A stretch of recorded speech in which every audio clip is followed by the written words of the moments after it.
శుభాలు కలుగుతాయని రాములవారి పటాన్ని గుమ్మం నుంచి లోపలికి అంటే మనం బయటకు వెళ్ళేటప్పుడు ఆయన పాదాల కింద నుంచి వెళ్ళాలని పెట్టేవాళ్ళు.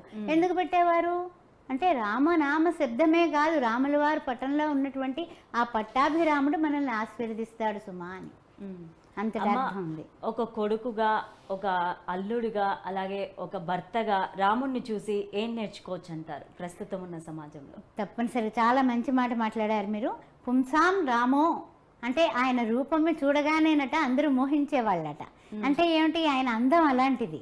ఆయన యొక్క చేతులు, కాళ్ళు, ఆయన ముఖం, ఆయన యొక్క కళ్ళు, ఆ నాసిక, ఆ పెదాలు, ఆ సుందర వదనాన్ని చూస్తే అందరూ కూడా, మగవాళ్ళు కూడా అంటే మునులు, మునీశ్వర్లు, అంతేకాకుండా మునిపత్నులు అందరూ కూడా ఎవరు చూస్తే వాళ్ళే మోహన రూపాయ శ్రీరామచంద్ర అని అనుకోవచ్చు ఇక్కడ.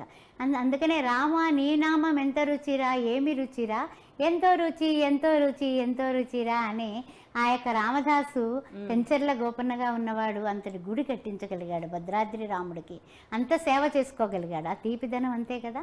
అట్లాంటిది ఈ రాముని యొక్క తత్వంలో ఉన్నటువంటి విశిష్టమైనటువంటి విషయం ఏమిటంటే, మనం చాలా రకాలుగా అనుకుంటూ ఉంటాం ఏమనంటే కనుక ఇలా ఉండాలి అలా ఉండాలి అనేసి.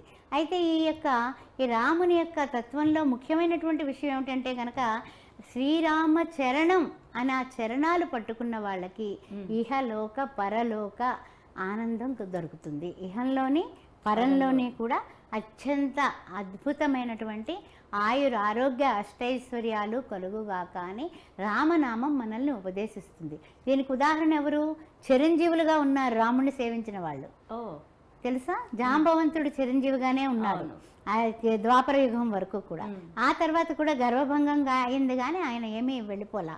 అదేవిధంగా ఆంజనేయ స్వామి రోమంలోని రామనామాన్ని ఆయన పెట్టుకొని రామ్ రామ్ రామ్ ఎత్ర అంటే ఆయన ఎలా ఉంటాడంటే, ఎక్కడైతే రామనామం ఉంటుందో ఎత్ర ఎత్ర రఘునాథ కీర్తనం తత్ర తత్ర కృతమస్తకాంజలిం భాష్పవారి పరిపూర్ణ లోచనం మారుతిం సమత రాక్షసాంతకం.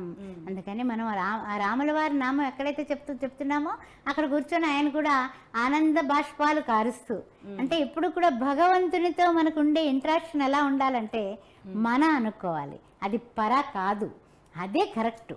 మన అమ్మ, మన నాన్న, మన అక్క, మన చెల్లి, మన భర్త, భార్య, మన కొడుకు, కూతురు అందరూ భగవంతుడే అనే అనేకత్వంలో ఏకత్వాన్ని దర్శించినటువంటి మన యొక్క తత్వం ఏంటంటే రామతత్వం.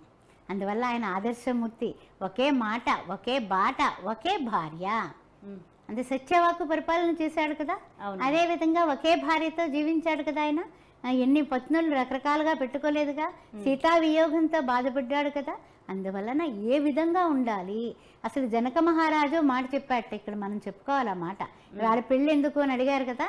ఈయం సీత అనేసి సీతాదేవి చెయ్యి పెడుతుంటే, నా తండ్రికి చెప్పండి ఫస్ట్, నేను పెళ్లి చేసుకోవడానికి నా తండ్రి అనుమతి కావాలన్నట్ట. ఇప్పుడు మన వాళ్ళైతే కనుక పిల్లనిస్తున్నారు చేసేసుకుంటాం అనుకోవచ్చు, కానీ ఎలా అనలా, నా తండ్రికి చెప్పండి ఫస్ట్. తర్వాత ఏంటంటే ఆమె ముఖం చూడలా. ఎప్పటి వరకు? పుస్తే ముడి వేసే వరకు, అంటే జీలకర్ర బెల్లం పెట్టుకునే వరకు, ప్రమాణాలు చేసుకునే వరకు అగ్ని సాక్షిగా ఆయన చూడలే. ఎందుకు అంటే రాముని ఆదర్శం అది. అవును, ఇప్పుడులాగా మనం చూసుకోవడాలు, మాట్లాడుకోవడాలు, ఇంకో వెడ్డింగ్ షూట్లు ఇవేం లేవు. ఒకటే ఉంది. ఏమిటి అంటే అది నా యొక్క ప్రవర్తన కొన్ని లక్షలాది కాదు, కోట్లాది మంది కాదు, యుగ యుగాలకి కూడా ఆదర్శమవుగాక అని శ్రీరామచంద్రమూర్తి ఆదర్శమూర్తిగా నిలిచాడని చెప్పచ్చు. అలాగే అమ్మా, చాలా చక్కని విషయాలు చెప్పారు. రాముని యొక్క గొప్పతనం గురించి చెప్పారు. మీకు ధన్యవాదాలు. జై శ్రీరామ్, జై శ్రీరామ్. అందరం భగవంతుడైనటువంటి శ్రీరామచంద్రుని సేవిద్దాం, తరిద్దాం, ఆనందిద్దాం. శ్రీమాత్రే నమః. జై శ్రీరామ్. జై శ్రీరామ్ అమ్మ. చూశారు కదా, ఇది ఇవాళ చక్కని కార్యక్రమం. మరొక కార్యక్రమంలో మళ్ళీ కలుద్దాం. చూస్తూనే ఉండండి న్యూస్ 360. నిజం ఆలోచనను మారుస్తుంది.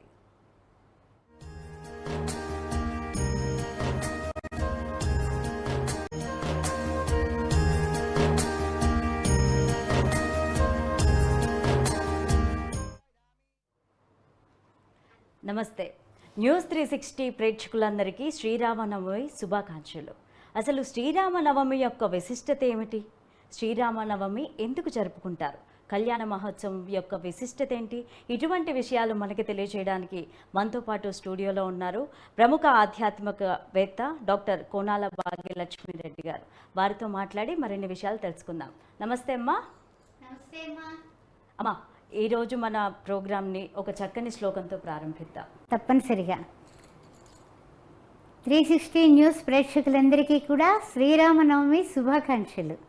శ్రీరామ రామ రామేతి రమే రామే మనోరమే సహస్రనామ తత్తుల్యం రామనామ వరాననే. జై శ్రీరామ్. అమ్మ, అసలు సీతారాముడి యొక్క అవతార విశిష్టత ఏమిటమ్మా?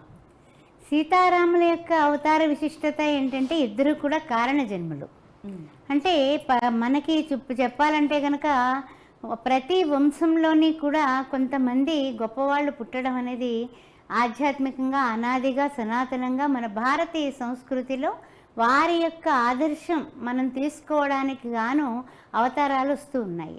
శ్రీ మహావిష్ణువు యొక్క అవతారమే శ్రీరామచంద్ర జననం.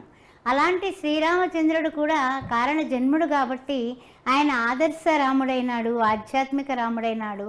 అనుభవైక వైద్యంగా ప్రతి ఇంటా కూడా శ్రీరామనవమి వేడుకలు చేసుకునేటటువంటి రాముడు అనే పేరే రామమయం జగత్ అన్నట్టుగా ఈవేళ అంతా కూడా ఊరంతా కూడా రామనామ జపం చేయని గ్రామమే లేదు, రామనామ కళ్యాణం చూడనటువంటి ప్రజలు లేరు, రామనామాన్ని అనుసరించినటువంటి వారు లేనే లేరని చెప్పొచ్చు.